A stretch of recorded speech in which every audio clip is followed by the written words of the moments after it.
truly a day of shame. And it was a day for me that, of course, you have tremendous regret later. When Michelle Borquez walked into the abortion clinic, she felt like she didn't have a choice. She was 16, unmarried, and didn't want to let her father down. I could just see his face. I mean, it was just like, I can't even disappoint him. Like most girls, Michelle grew up seeking her dad's love and approval. Instead of getting love, she became the target of his angry outbursts.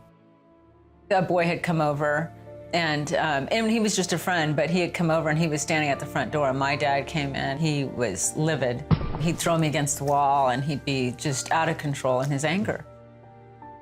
Without her father's affection, Michelle welcomed any attention she could get from boys.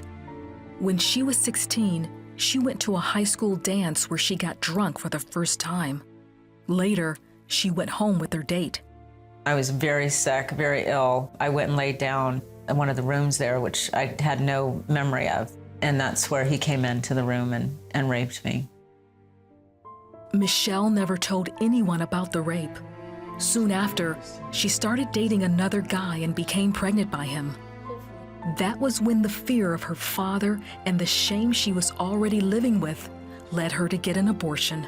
I can say it was traumatic, but at the time it was like, this is what I'm gonna do. And I'm angry and I'm bitter and I'm rebellious. For the next 4 years, Michelle medicated herself with drinking, partying, and using drugs.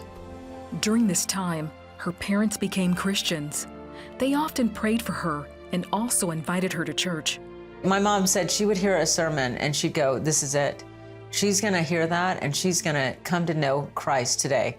And it was just falling on deaf ears. Michelle continued down her reckless path until one day she saw the ugliness of her life.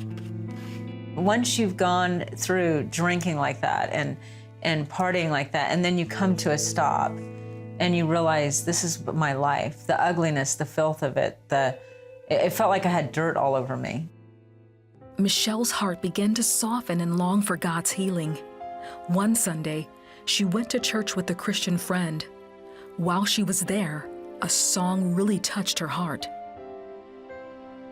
Those words, I want to know you, I want to know you. All I could think of is, okay, I'm ready, I'm ready to know you. I'm finally ready to give up my will and exchange it for your will.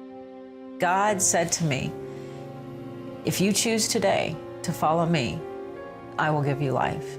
If you stay on this path that you're on, it will bring destruction. It'll bring death. And so when they said, do you want to know Jesus? Do you want to accept him in your heart?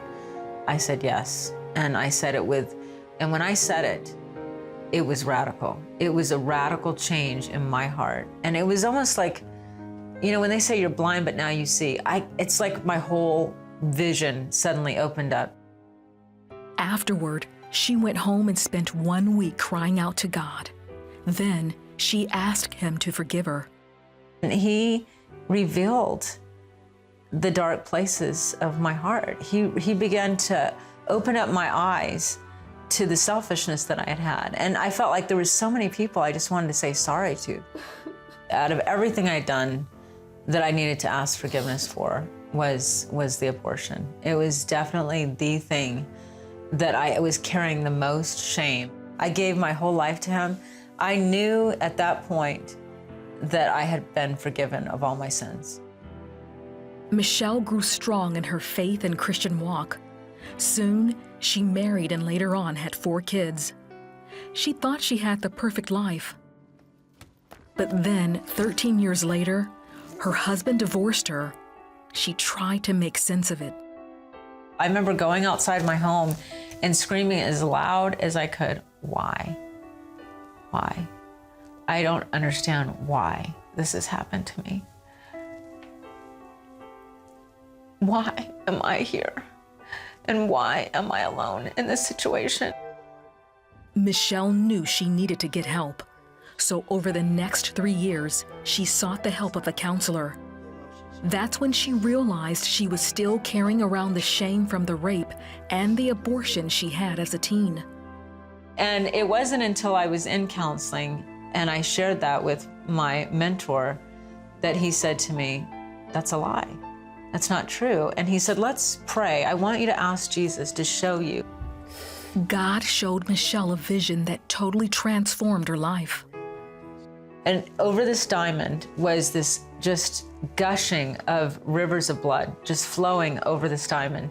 And you could still see, though, the brilliance of the diamond. All the light was shining through that blood. And in that moment, the Lord said to me, this is how I see you. I'm able to see you as this beautiful, pure, flawless diamond with so much value and so much beauty.